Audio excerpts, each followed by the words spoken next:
تر اوسني شرایطو کې باید د اسلامي امارت مشرتابه چارواکي مسؤلین د څو نقطو ته توجه وکړي. بشري حقوق خوندیتوب لپاره څوک راځي، د اسنادونو اسانتیاو لپاره چې کوم اسنادونه باید سمبال شي، کوم اسنادونه ورکړل شي هغې کې ورته اسانتیا راشي. کاري فرصتونه هغوی ته به تابل د څوک نشته کاري فرصتونه دغه کړي، کاري فرصتونه کې ورته پام وشي، ټولنیز ادغام کې پام ورته وشي تر څو وکولی شي طبعا اړتیاو پوره کولو چې اوسني شرایط کې دوی لومړی اړتیاوې لري، لومړي ضرورتونه یې هغه ورته پوره شي. روغتیایي خدماتونه کمپاینونه ورته جوړ شي، لکه تېرو جوبې کې جوړ شوي وو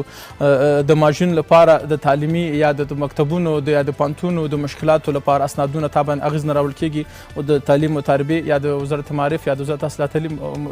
مسؤلیت دی چې هغه ورته وکړي. امنیتي تدابیر چې مکمل ډول باندې امنیتي تدابیر ټول چې څوک چاته پکې زیان ورسېږي.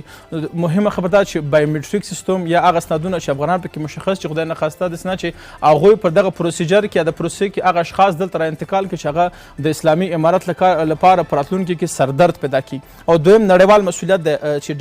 دبلیو یونیسف دبلیو اف پي یا اوچو یا آی او ام د دوی مسؤلیت دی تر څو وکولی شي په شکل اشکال باندې دغه ماجرینو لپاره په نړیواله سطحه باندې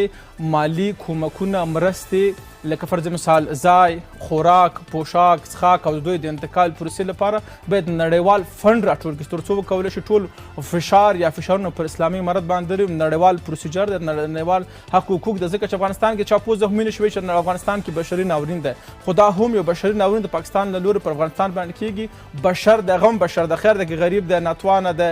مظلوم دی، خو افغان دی، بشر دی، غم احساس لري، درد لري، پلار و مور خویندې ورور فامیل لري. د هغوی د خوندیتوب لپاره